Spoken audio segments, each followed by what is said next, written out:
Le président russe n'en possède pas 2 ni 3, mais 4 exemplaires. Tous gérés par le FSO, le service chargé d'assurer la sécurité de Vladimir Poutine. C'est pour ça que nous ne savons pas grand-chose sur cet avion. Tout ce qui touche au président russe, c'est top secret. Sa caméra au point, il est l'un des rares à avoir pu filmer à bord. À 15 ans, ce jeune Russe atteint d'une maladie incurable, voilà son rêve s'exaucer. Je suis actuellement assis sur le siège réservé à Vladimir Poutine. Au-dessus de moi, vous voyez, il y a le blason de la Russie. Et là, c'est le téléphone du président. Une opération de communication pour faire oublier des images bien moins favorables au régime russe. En 2001, à la suite de son réaménagement par une société britannique, l'intérieur, un brin tape à l'œil d'un des avions présidentiels, fait l'objet d'une fuite dans la presse. Vladimir Poutine, il a un goût très particulier, je dirais. Beaucoup de rouge, beaucoup d'or, un mobilier particulièrement luxueux. C'est ce qu'aime le président. C'est quand même assez baroque. Moi, j'ai pas vu ça depuis la maison d'Elvis Presley.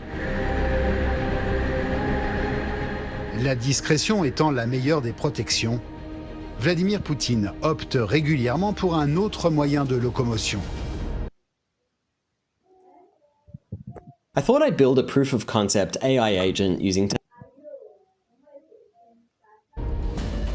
Comme l'a révélé ce journaliste russe, en exil en Lituanie. Vladimir Poutine a décidé de prendre au maximum le train. L'intérêt du train, c'est qu'il est difficilement détectable. On ne peut pas le détecter avec des radars. Le public ne peut pas le suivre sur Internet. C'est extrêmement discret, un train. C'est exactement le même train que pour les passagers normaux. Il est de la même couleur, du gris, avec une ligne rouge. Seuls quelques détails trahissent la présence du président russe à bord. Ce train est bien plus lourd que les trains normaux. C'est pourquoi il faut placer 3 locomotives à l'avant. Normalement, il n'y en a qu'une seule. Sur le toit des wagons, on peut aussi apercevoir des antennes pour les communications sécurisées. Un train blindé qui bénéficie de la priorité absolue sur le réseau ferré russe. Vladimir Poutine peut ainsi voyager sereinement, sans rien sacrifier de son penchant pour le luxe. Nous nous sommes procurés des documents de l'entreprise qui a construit les wagons de ce train. Dans l'un d'eux, on trouve une salle de sport. Il y a aussi un salon de beauté et toujours dans le même wagon, un sauna et un hammam. Ce recours au train, Vladimir Poutine le partage avec un autre président, le Chinois Xi Jinping. Il faut dire que la Chine, deuxième puissance mondiale, ne dispose pas d'un avion présidentiel, ou plutôt, n'en dispose plus. En 2001, le gouvernement chinois avait commandé un Boeing 767-300ER aux États-Unis, à Seattle. Au décollage, il y a eu des sifflements, des effets Larsen, des trucs épouvantables dans les oreilles de l'équipage. Ils vont démonter l'appareil, ils vont retrouver pas moins de 27 micros cachés dans l'avion. Il y en avait même un dans la chambre à coucher du président, juste dans sa tête d'oreiller, et il y en avait un dans les toilettes. Depuis cette affaire d'espionnage, plus question pour Pékin de faire voyager le chef de l'État dans un avion présidentiel. La solution ? Recourir à l'avion de monsieur et madame tout le monde. Lorsque le président chinois veut se déplacer, il utilise un Boeing 747 de la compagnie Air China. 3 semaines avant le voyage, l'avion sélectionné est démonté et entièrement inspecté, centimètre par centimètre.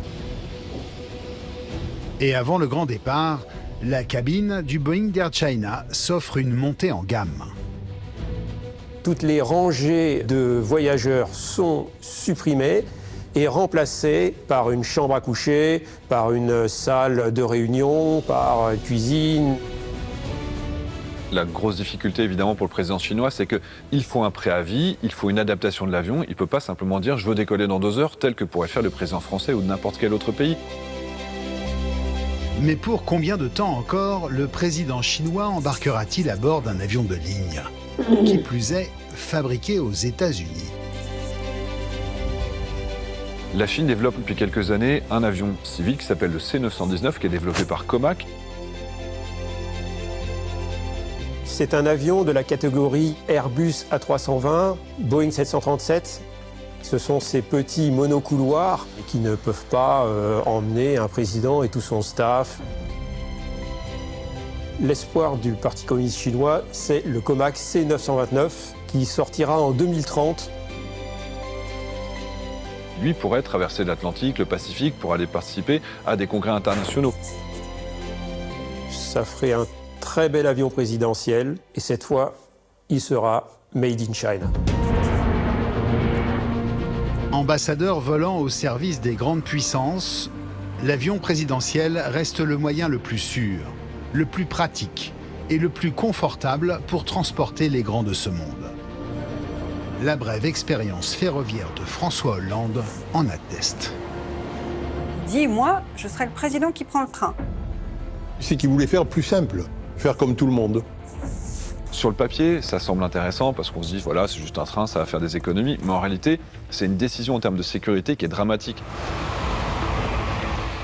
Quand il voyage en train, il faut sécuriser son parcours sur tout le long. Donc, à chaque fois qu'il y a un pylône, un pont, n'importe où, ou alors une barrière qui se baisse, il faut mettre des gendarmes. Donc, ça coûtait hyper cher. Donc, assez vite, cette hypocrisie s'est arrêtée. De la France aux États-Unis, l'avion occupe une place indiscutable au service des présidents. Et ce, plus de 80 ans après avoir supplanté un autre moyen de transport. L'or va-t-il battre ses records? Quelles entreprises, quel marché suivre en 2026? Y a-t-il une bulle dans l'IA? Ce sont toutes ces questions. Le premier président à voyager en avion fut Franklin Delano Roosevelt en 1943. Jusqu'à Roosevelt, les présidents voyageaient en bateau. Mais la menace des sous-marins allemands était trop grande pour risquer une traversée de l'Atlantique par la mer. Roosevelt voulait rencontrer Churchill et De Gaulle à Casablanca pour planifier le débarquement. Après plusieurs escales, le vol a duré en tout 42 heures. De Roosevelt à Biden, ce sont pas moins de 15 présidents américains qui ont volé à bord d'Air Force One. Et la liste n'est pas prête de s'arrêter. Pendant son mandat, le président Obama a autorisé l'armée à acheter 2 nouveaux avions. Les nouveaux 747-800 sont plus longs, ils ont une plus grande autonomie, de nouveaux moteurs plus modernes. On ne change pas une silhouette qui marque, et encore moins un design. Le président Trump a décidé de redessiner l'avion. Il l'a fait ressembler à son propre avion, avec des couleurs plus foncées, du rouge, du blanc et du bleu. Mais ensuite, le président Biden a décidé de revenir aux couleurs de Kennedy, le bleu ciel et le blanc. Mais ce nouvel Air Force One a beau être encore en phase d'aménagement, les Américains voient déjà plus loin, et surtout, plus vite. Dans les 25 à 30 prochaines années, nous verrons arriver un Air Force One supersonique.